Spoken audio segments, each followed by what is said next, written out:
Queridos, os tempos que nós vivemos, segundo a Bíblia, são tempos difíceis. São tempos maus, são tempos de muitas vozes. São tempos onde o multiplicar da iniquidade está acelerado. E eu percebo que existem muitas pessoas no mundo que se classificam, como a palavra de Deus diz, aqueles que dormem. Aqueles que estão adormecidos, porque não discernem, não percebem as coisas que estão acontecendo. Jesus fez muitas advertências sobre estes dias, sobre os dias finais na terra. E portanto eu vou começar uma série de mensagens cujo tema é Advertências de Jesus para os últimos dias. E na mensagem de hoje, a advertência de Cristo é: trabalhe até que eu volte. Por que Jesus falou sobre isso? Porque é meio que natural, quando nós entendemos que estamos vivendo na geração em que a volta dele parece ser iminente. Muitas pessoas têm a tendência de abandonar as coisas que estão fazendo. Eu recebo frequentemente mensagens de jovens dizendo assim: pastor, para que eu vou estudar se Jesus está voltando? Outras pessoas me perguntam: pastor, será que eu devo ter filhos nesse tempo difícil que nós estamos vivendo? Outros dizem: eu estou tão desanimado neste mundo que a minha vontade é que Jesus volte. Querido, Jesus não vai voltar um dia antes do marcado só porque você está desanimado. Ele vai voltar no tempo determinado.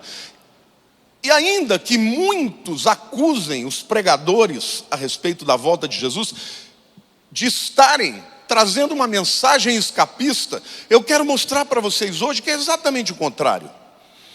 Que Jesus adverte sim sobre o tempo em que vivemos. Ele mostra, ele dá sinais de como seriam os dias da sua volta.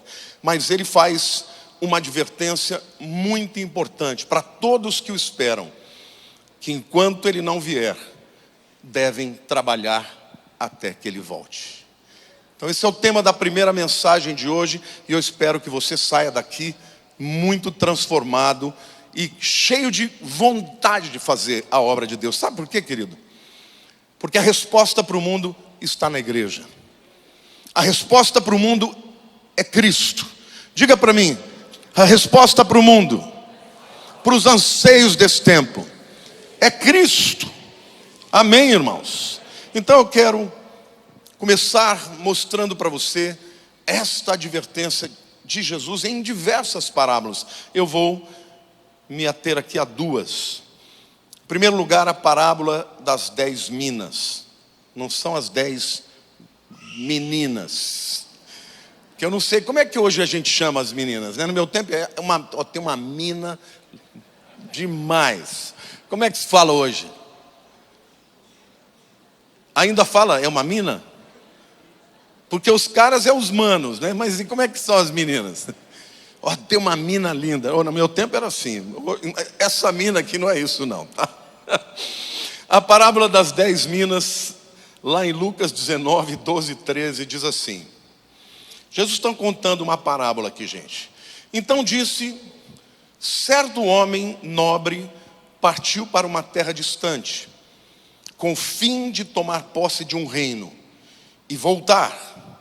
Chamou 10 servos seus, confiou-lhes 10 minas e disse-lhes: negociai até que eu volte. Diga: negociai até que eu volte. Essa é a advertência de Cristo. Este homem nobre que está partindo para uma terra distante é ele mesmo, é Cristo.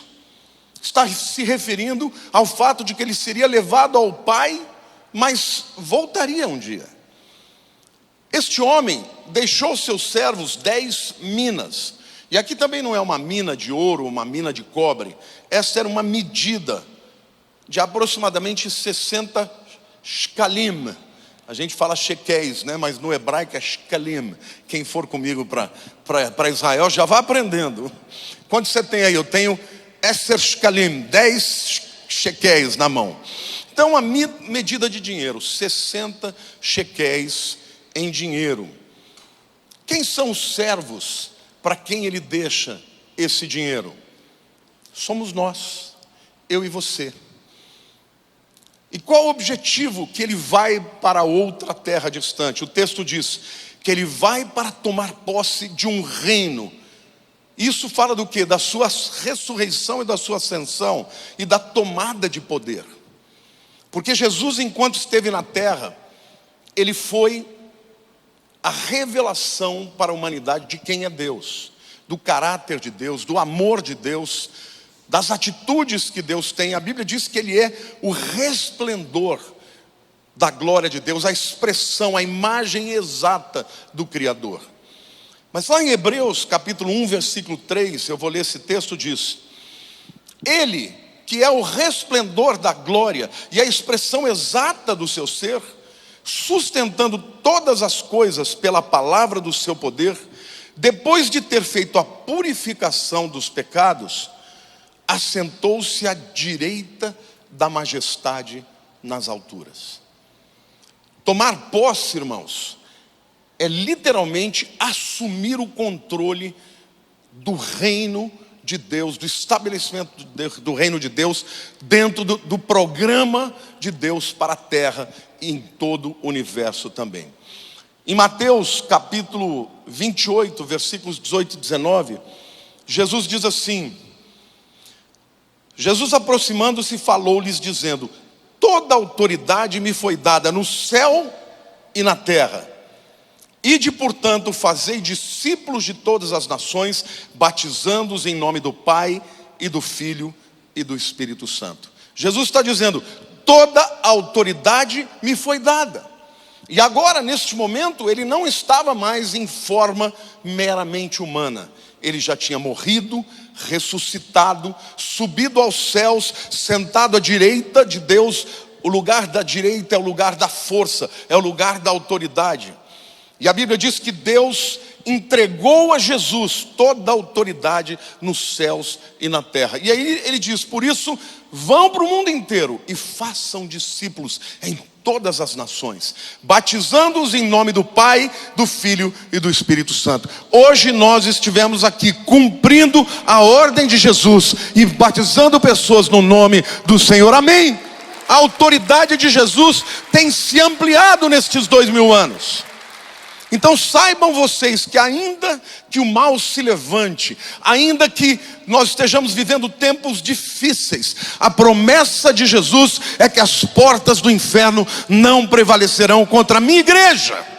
A igreja vai cumprir o seu papel na autoridade de Jesus. Então ele vai para o Pai, vai para um outro reino, toma posse deste reino e promete que ele vai voltar. Quantos aqui creem que Jesus vai voltar? Ele vai voltar. Ainda que as pessoas queiram postergar isto, ainda que as pessoas não falem a respeito disso, ele voltará. Agora, nós vemos aqui uma advertência clara de qual é a atitude que os seus servos têm que ter enquanto esperam a sua volta. Negociai até que eu volte. Sabe, gente, é óbvio que Jesus usa a figura do dinheiro, porque em todos os tempos as pessoas tiveram que negociar para ampliar, para estabelecer. Você vai estudar sem dinheiro, você não estuda.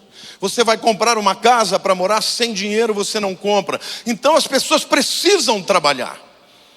E nesta relação de trabalho, Deus deu talentos, deu dons e deu recursos financeiros. E ele diz: não é para ninguém ficar folgado esperando eu voltar, subindo nos montes, não.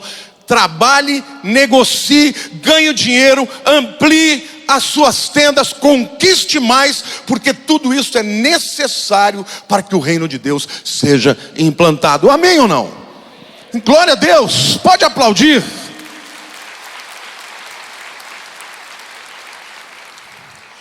Agora, é muito importante que nós saibamos que a relação que Jesus apresenta do Senhor e do servo A palavra aqui, servo, é doulos. E naquele tempo, o doulos, ele era um escravo. Então, literalmente, aquele indivíduo, ele não era dono de nada. Ele era um mordomo daqueles recursos que ele recebeu.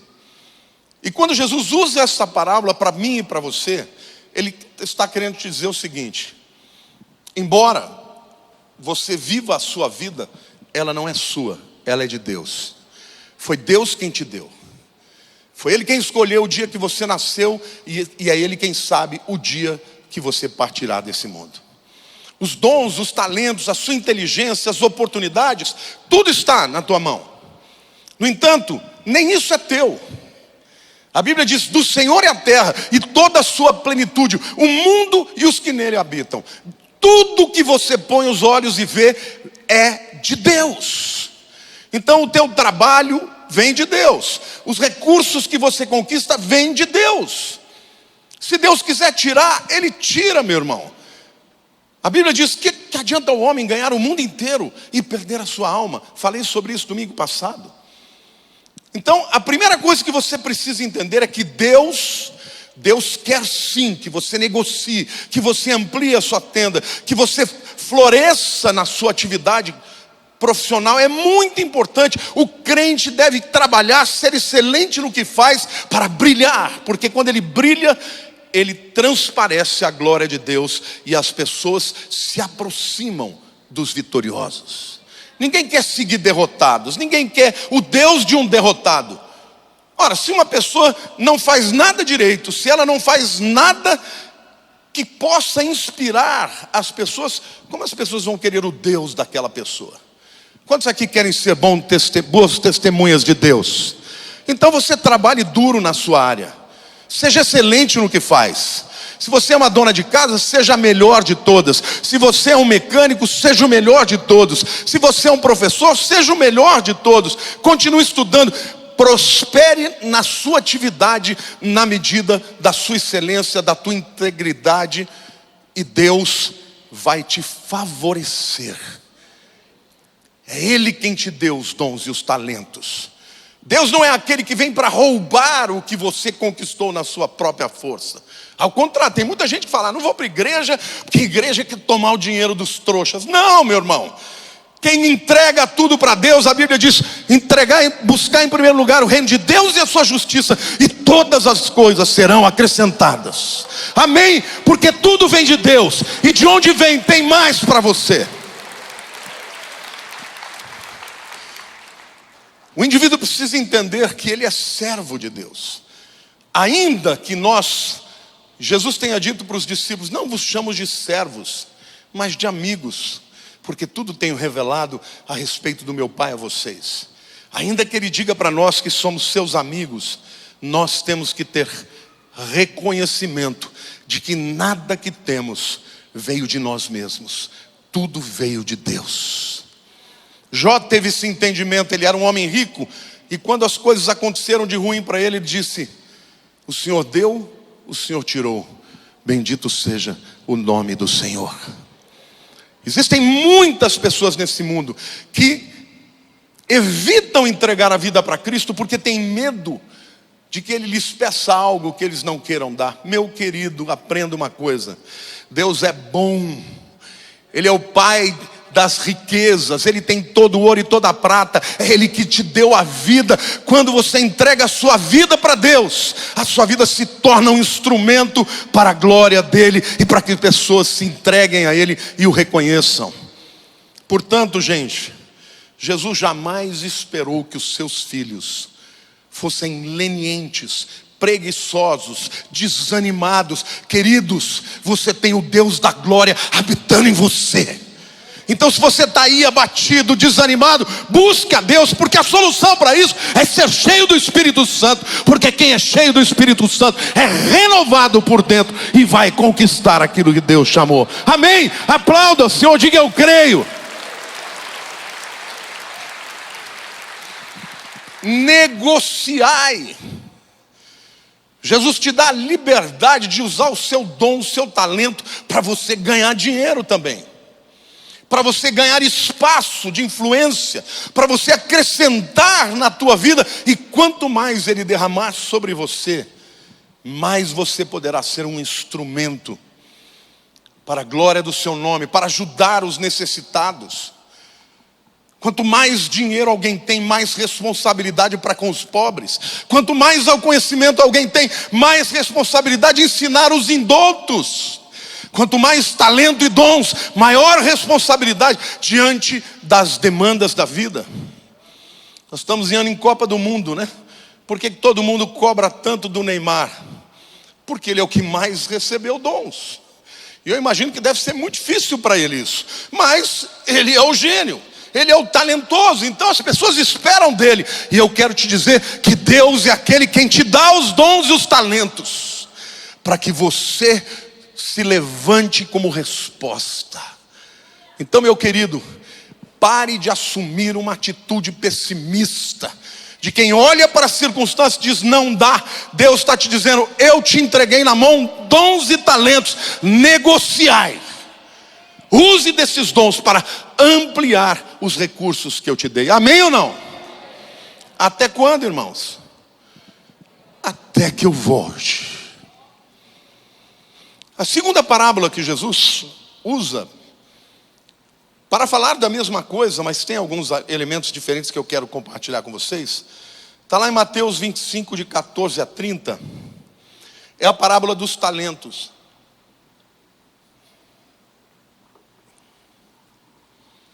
Mateus 25, de 14 a 30. Pois será como um homem que, ausentando-se do país, chamou-lhes os seus servos e lhes confiou os seus bens. De quem que eram os bens, irmãos? Daquele homem que se ausentou. A um deu 5 talentos, a outro 2 e a outro 1, a cada um segundo a sua própria capacidade. Então partiu. O que recebera 5 talentos saiu imediatamente a negociar com eles e ganhou outros 5. Do mesmo modo, o que recebera 2 ganhou outros 2. Mas o que recebera 1, saindo, abriu uma cova e escondeu o dinheiro do seu senhor. Depois de muito tempo, voltou o senhor daqueles servos e ajustou contas com eles.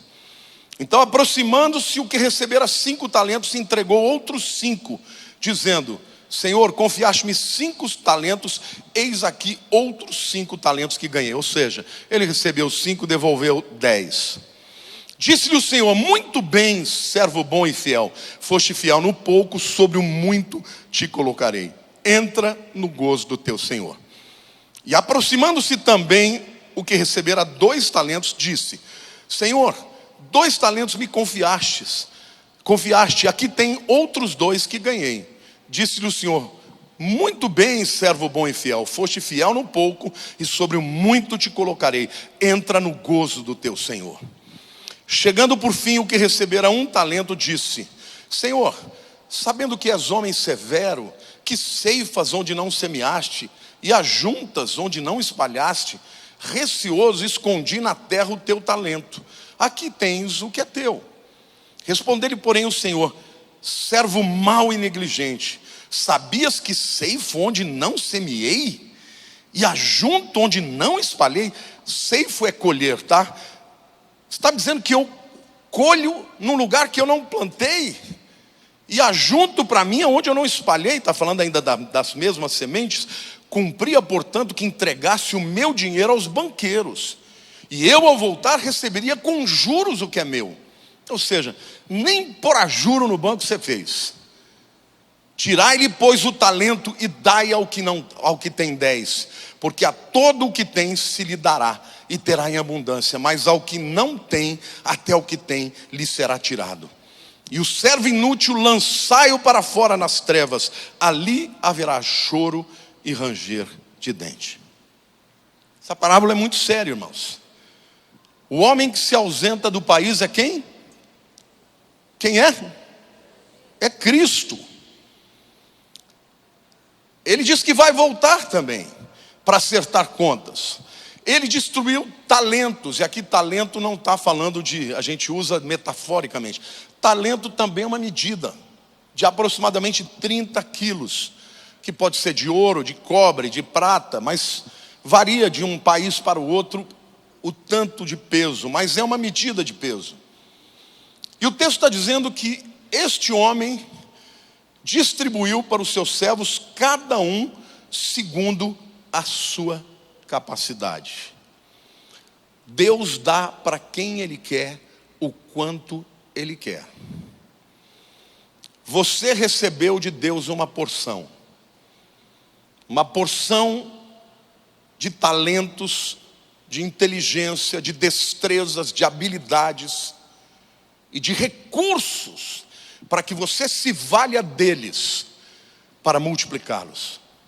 E eu não estou falando aqui só de dinheiro não, porque você nasce sem nada. Pode até nascer numa família abastada, mas aqui os talentos representam tudo aquilo que Deus deu para você, que diz respeito à sua personalidade, às suas habilidades e às suas capacidades. O texto, mais uma vez, diz que eles são servos, mordomos. Tudo que você recebeu não é teu, vem de Deus e tem a ver com o propósito que Ele tem para a tua vida. Agora, o texto diz claramente que vai haver um acerto de contas, de acordo com o que cada um recebeu. O que recebeu 5, negociou bem e conseguiu outros 5. Quando chegou o Senhor, ele devolveu 10. Falou, está aqui, o Senhor me deu 5, eu estou te devolvendo 10. Ele disse, parabéns, muito bem, servo bom e fiel. Sobre o pouco você recebeu, sobre o muito, foi fiel no pouco, sobre o muito eu te colocarei. O que recebeu 2, conseguiu mais 2, devolveu 4. E o que recebeu 1, veio com desculpas. E normalmente gente derrotada é assim, cheia de desculpas. Ao invés de admitir os seus erros e mudar seu comportamento, está sempre culpando alguém. Não é isso? Ah, o senhor é severo, é um homem duro, o senhor colhe onde não plantou e ajunta a colheita de onde não espalhou. Porque naquele tempo eles espalhavam literalmente as sementes, né? Então eu fiquei com medo. O que eu fiz? Eu abri um buraco e pus lá de volta. E aí o senhor fala assim, mas pelo menos você podia ter investido no banco, porque eu ia ganhar os juros. Deixou enterrado, o meu dinheiro desvalorizou. E aí, o que ele disse para ele? Servo mau e negligente. Tomem o que ele tem e deem para aquele que tem 10. Deixa eu te explicar uma coisa. Deus é um Deus de graça, Deus é um Deus de misericórdia, mas tudo o que você recebe de Deus, para usar para a sua glória, para usar para a implantação do teu reino, e não usa, você vai dar conta um dia. E a Bíblia diz, aquele que tem, ser-lhe-á dado mais. Aquele que não tem, até o que tem, lhe será retirado. Aqui claramente, a razão por que este servo mau não aplicou, em primeiro lugar, foi infidelidade. Não é isso? Os que foram elogiados receberam o seguinte elogio: servo bom e fiel. O que enterrou o talento foi infiel. Isso significa que não adianta você querer dar desculpas para o seu fracasso e por não estar usando os dons que Deus te deu, o talento que Deus te deu, o recurso que Deus te deu. Não adianta dar desculpa, porque Deus é bom. Deus não faz nada, mas eu não recebi tanto quanto o outro. Deus jamais vai cobrar de você segundo o que o outro recebeu. Entenda uma coisa, existem pessoas que recebem mais talentos, sim, mais inteligência, sim, mais oportunidades, sim. Destas, Deus vai cobrar mais responsabilidades. Mas você recebeu de Deus, porque todo mundo recebeu dons de Deus. Existe alguma coisa nessa vida que você pode ser espetacular. Existe alguma coisa que Deus colocou na sua mão, que se você buscar, desenvolver, se tornar excelente, você será extraordinário. e aquilo vai multiplicar nas suas mãos para a glória de Deus. Amém, irmãos?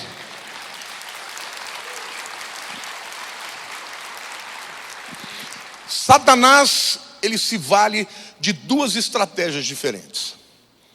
Algumas pessoas acham que só porque são crentes não devem pensar em nada a respeito de progredir, de conquistar, de trabalhar. Não, para que essas coisas? Eu quero só orar, eu quero só buscar Deus. E aí se tornam muitas vezes pessoas amargas, porque acham que Deus não se importa com elas. Você tem que fazer a sua parte.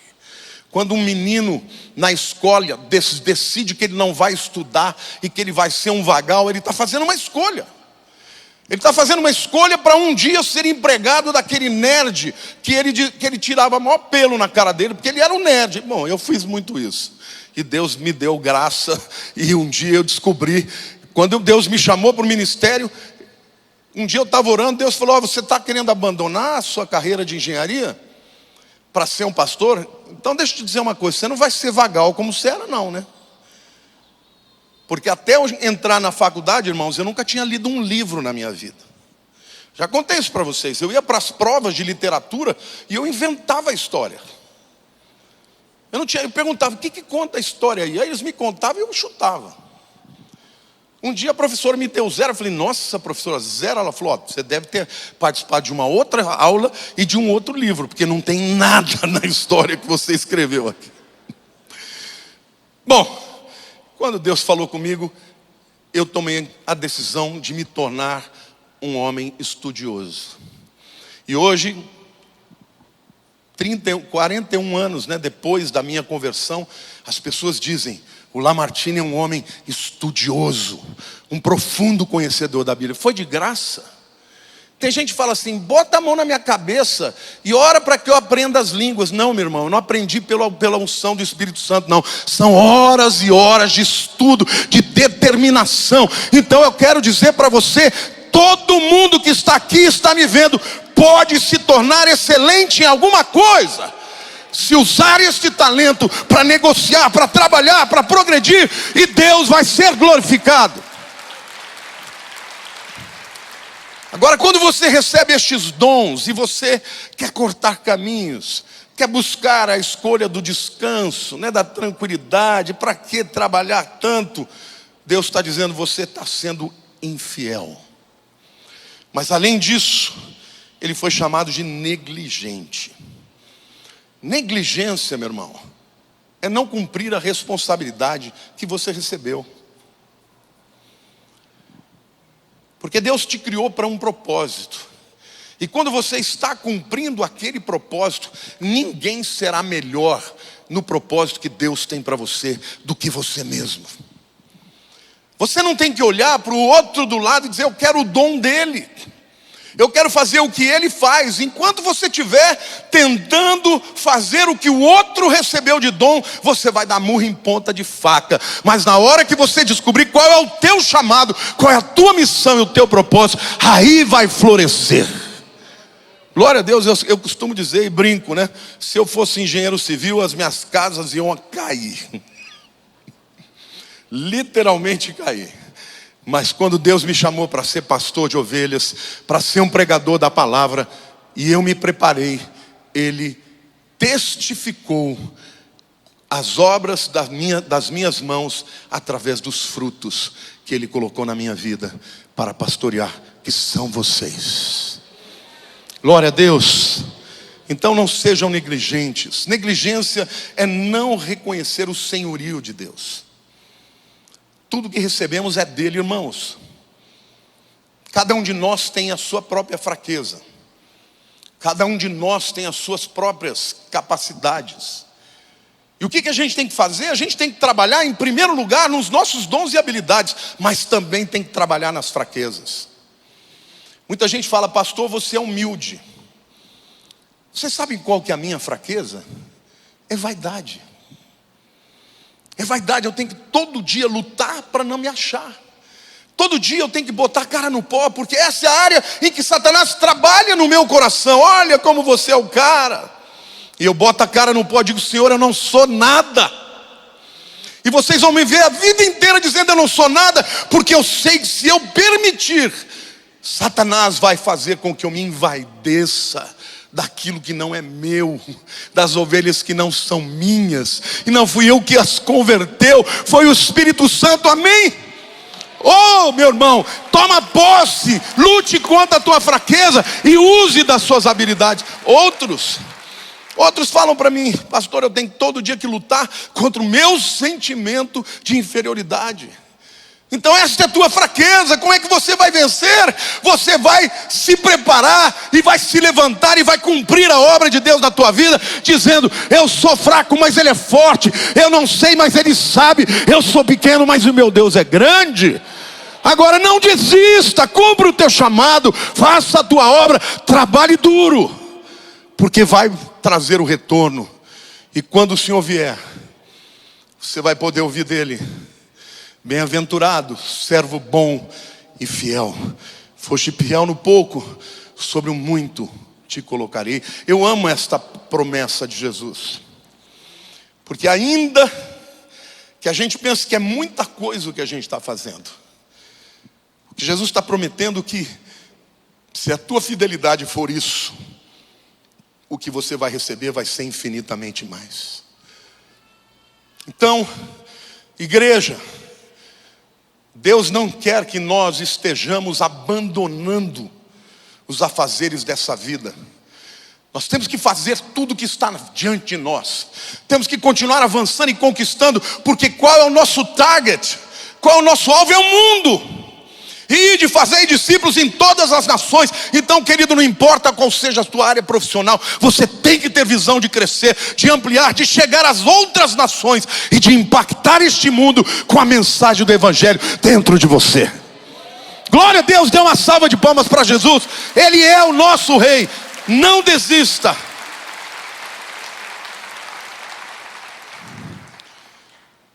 Deixa a preguiça de lado. Não use da tua preguiça, nem do seu medo, para culpar o Senhor pelo seu fracasso. Ah, mas Deus não me chamou para ser bom e vencedor. Não, Ele te chamou sim. E ainda que você não saiba, Ele te deu dons, Ele te deu talentos. Só que Ele espera que você não aceite a sua circunstância, porque todos nós passamos por momentos de baixos e altos. Mas na hora que você estiver lá em cima, tome cuidado e glorifique a Deus, porque Deus resiste ao soberbo e dá graça ao humilde. Mas quando estiver lá embaixo, também não aceite aquilo como uma imposição de Deus. Não é Deus o culpado do seu fracasso. Você deve continuar lutando, descobrir qual é o seu dom, qual é o seu talento e investir naquilo que Deus te deu. Porque é sobre isto que o acerto de contas tratará. Deus não vai cobrar de você um dom que você não recebeu. Ele vai cobrar de você um dom que você recebeu. Jesus chama também aquele homem de um servo mau. A maldade também está na desobediência. A maldade também está na falta de arrependimento. Porque você não vê este homem arrependido. Ele está diante do seu Senhor que deu a ele tudo, e ele está ali culpando o Senhor pelos seus próprios erros. Pessoas que não se arrependem. A palavra arrependimento no grego é metanoia, é mudança de mentalidade. O que pode fazer a diferença na tua vida é você parar de choramingar, de reclamar e mudar a sua mentalidade e passar a ter a mentalidade de um filho de Deus e não de um derrotado, porque Deus não te criou a sua imagem e semelhança para ser um derrotado. Então essa parábola nos ensina que todos os talentos que recebemos devem ser usados, negociados, trabalhados a serviço do reino até que Ele volte. Fala de dons, de talentos, mas fala de dinheiro também. Então eu quero concluir com esta palavra dizendo para vocês: devemos pregar e crer e viver como se Jesus fosse voltar hoje na nossa geração. Mas devemos planejar, trabalhar, sonhar, como se ele fosse voltar daqui 500 anos. Jesus nunca disse quando ele voltaria, porque se ele dissesse, sabe o que ia acontecer? A maioria das pessoas não ia estar nem aí com a volta dele. Então, a iminência da volta de Cristo em todas as gerações fez com que os crentes se santificassem, buscassem mais a Deus, mas ao mesmo tempo que a igreja expandisse e avançasse, porque o sentimento de urgência fez com que a igreja expandisse. Quando você olha para os sinais na natureza, os sinais na geopolítica, você percebe que tudo que Jesus pregou está acontecendo agora. Então o que nós devemos fazer? Expandir, avançar, trabalhar, conquistar, prosperar, para que o reino de Deus seja estabelecido. Mas não basta somente crer que Jesus vai voltar. Precisamos entender quais as atitudes corretas que devemos ter antes que ele volte. Passividade e preguiça não vêm de Deus. As bênçãos vêm do alto. Mas eu vou dizer uma coisa para você. Quando o povo saiu do Egito e entrou no deserto, gente, eu já passei lá, não nasce nada. Não tem como aquele povo, mais ou menos 2 milhões de pessoas, sobreviver em 40 anos se não houvesse uma intervenção de Deus. Então Deus fazia cair maná do céu todos os dias, e água saiu da rocha. Quando encontraram uma água amarga, insalubre, Deus transformou aquela água em água potável. Mas no dia em que eles cruzaram o Jordão e pisaram na terra prometida, o maná cessou imediatamente. Há momentos na vida do crente que você não tem de onde buscar, quando não houver nenhuma possibilidade. E há momentos assim, Deus diz: o maná vai cair, mas não se contente com o maná, porque quando você cruzar o Jordão, as dificuldades, e chegar na terra prometida, você vai ter que plantar para poder colher. Então, querido, comece a orar a Deus: Senhor, obrigado pelo maná, mas eu não quero viver do maná a vida inteira. Eu quero plantar e eu quero colher, porque essa é a tua promessa para mim. Amém? Então aplauda ao Senhor.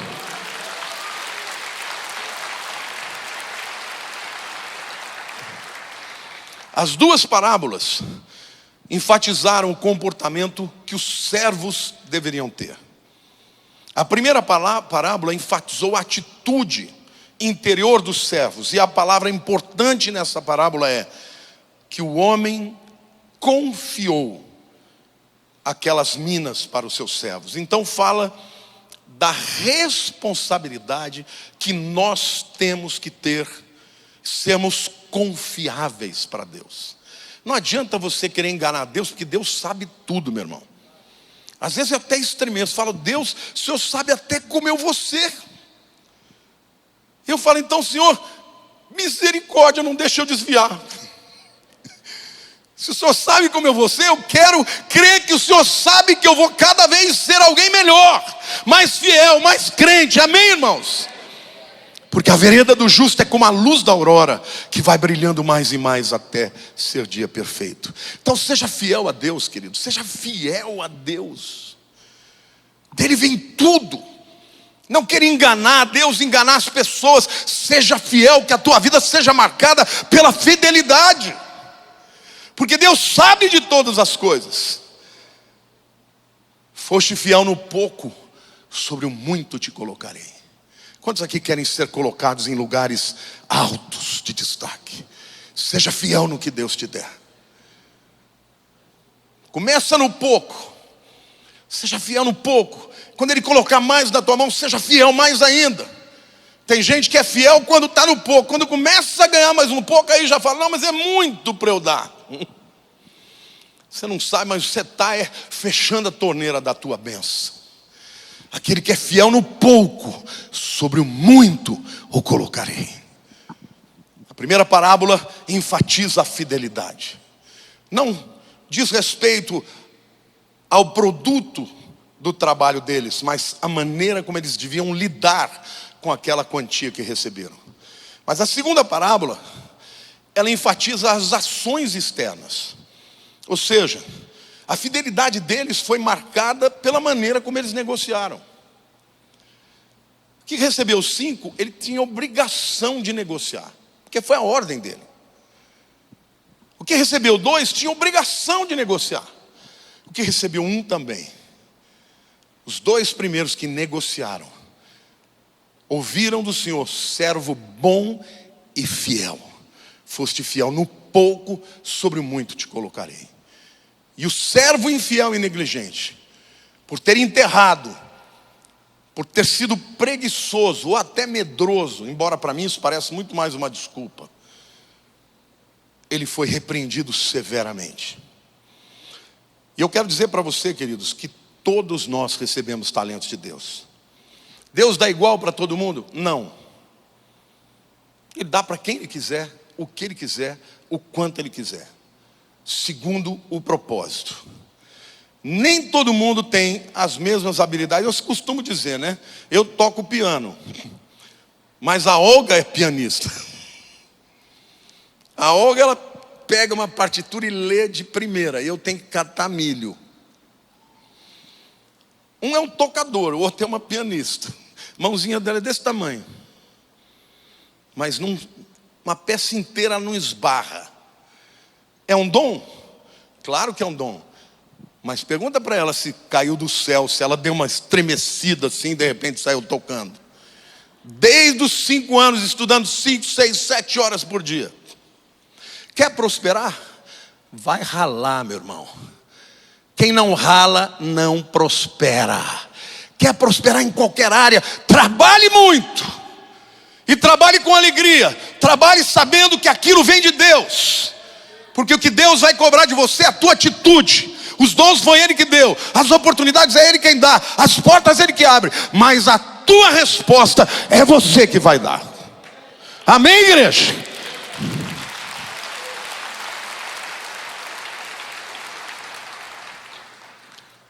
Deus é bom, e não tem ninguém para quem Ele não dê dons, talentos, recursos e propósitos. A primeira coisa que você tem que entender, que você serve a um Deus maravilhoso, que enviou o seu Filho Jesus, que foi de volta para o Pai, para assumir o reino deste universo. E Ele vai voltar um dia, para tomar conta daquilo que é dele. E aí então, eu e você, vamos acertar contas. Como nós trabalhamos os talentos que deles recebemos. Feche seus olhos.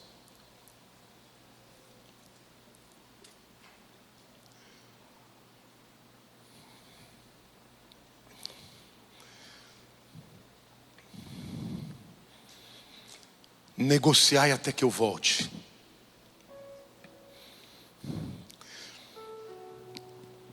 Como você deve negociar com o mundo? Com graça, com favor, com responsabilidade, com excelência, com fidelidade a todos aqueles que são os seus clientes, as pessoas que vão estar diante de você e que serão instrumentos da prosperidade que Deus vai derramar sobre a tua vida. Pessoas assim prosperam, podem cair, mas se levantam. Mas aqui, querido, eu quero em primeiro lugar dizer para você que a primeira coisa que você tem que reconhecer na sua vida é que ela tem um propósito e que ela não é tua, ela vem de Deus. O primeiro ato que Deus espera de você é a humildade para dizer a Ele: Senhor, obrigado porque eu existo.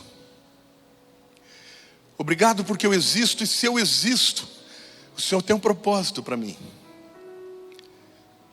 E até mesmo o privilégio e a responsabilidade que você tem hoje de ouvir esta palavra, livremente, muitos não a têm. Não o têm. Então, hoje é dia de você entregar para Deus o que é dele, que é o seu coração. Você que está me vendo pela internet, você que está aqui hoje,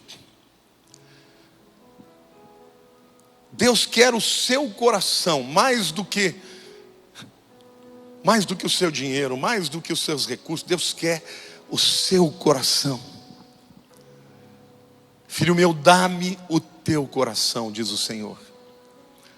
Quando você entrega o coração para Deus, você passa a colocá-lo na sua vida como Senhor do seu coração, da tua vida, das tuas decisões. Então eu quero perguntar a você hoje, você que entrou aqui, talvez você seja um amigo do Evangelho, você que está me vendo na internet também, mas talvez você nunca tenha escancarado a sua vida para Deus e dizer: Deus, eu vou me entregar por inteiro. Deus não quer você pela metade. Ou você vai entregar tudo, ou Ele vai dizer: eu não vou tomar conta da tua vida se você não se entregar por inteiro. E para entregar a sua vida para Cristo, você tem que reconhecer que Ele é o Senhor e o Salvador, o dono de todas as coisas, inclusive da tua vida. E Ele diz: vinde a mim, todos vocês que estão cansados e oprimidos, e eu vos aliviarei. Jesus não faz acepção de pessoas.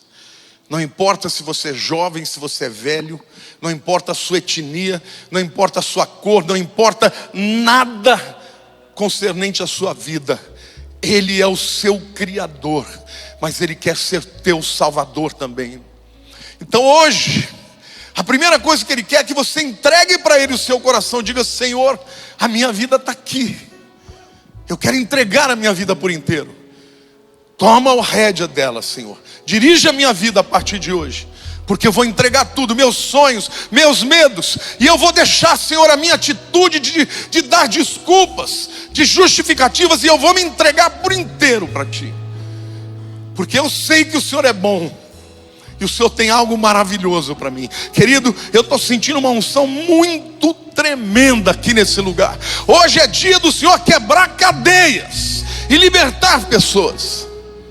Então hoje, se você quer entregar a sua vida para Cristo, entregar tudo, botar o barco da tua vida nas mãos dele para que ele seja o condutor, eu quero orar por você. Onde você estiver, alguém aqui, levante a sua mão. Por favor, a igreja fica de olhos fechados. Eu peço para as luzes acenderem um pouco. Graças a Deus. Levante a sua mão. Levante a sua mão. Eu quero enxergar. Graças a Deus. Há mais alguém? Levante a sua mão. Hoje é dia de salvação. Hoje é dia do Senhor começar algo novo na sua história. Há mais alguém? Graças a Deus. Há mais alguém aqui? Graças a Deus. Querido, Deus está falando com você. E a Bíblia diz que é importante você assumir o seu compromisso publicamente. Talvez você já tenha feito isso no teu coração, mas a Bíblia diz que com o coração se crê para a justiça, mas com a boca se confessa para a salvação. Jesus disse: aquele que me confessar perante os homens, eu o confessarei perante os anjos do meu Pai. Aquele que me negar perante os homens, eu o negarei. Se houver alguém aqui que nunca fez essa decisão pública, saia do teu lugar e vem aqui hoje, porque hoje é dia de salvação. Hoje é dia de Deus mudar a sua história. Põe a mão no seu coração, meu querido. Diga: Senhor Deus, eu quero entregar minha vida, meu corpo, meus sentimentos, minhas atitudes. Perdoa os meus pecados, Senhor. Eu não quero mais dar desculpas. Eu quero viver para a Tua glória. Todos os dias da minha vida eu vou glorificar o Seu nome. Eu entrego o meu futuro a Ti, em nome de Jesus. Em nome de Jesus. A igreja pode aplaudir o Senhor, meu querido.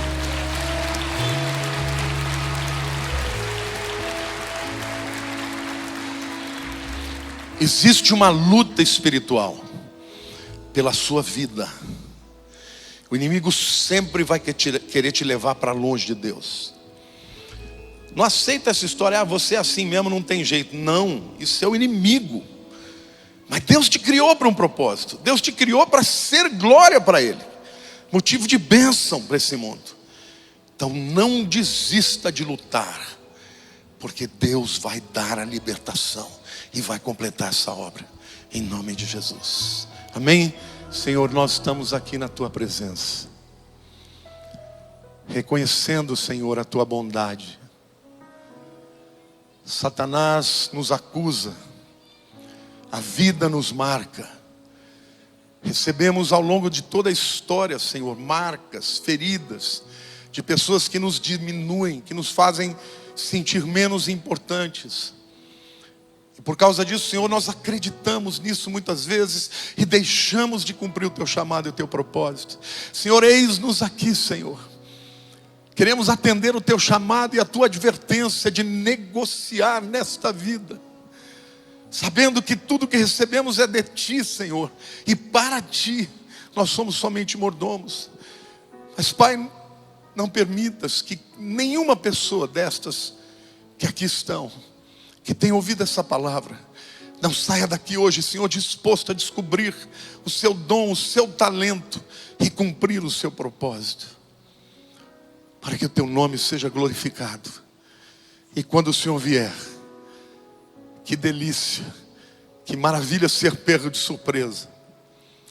Mas enquanto estivermos aqui, queremos expandir o Teu reino, usar o que temos para conquistar, para progredir para o Teu reino e para a Tua glória.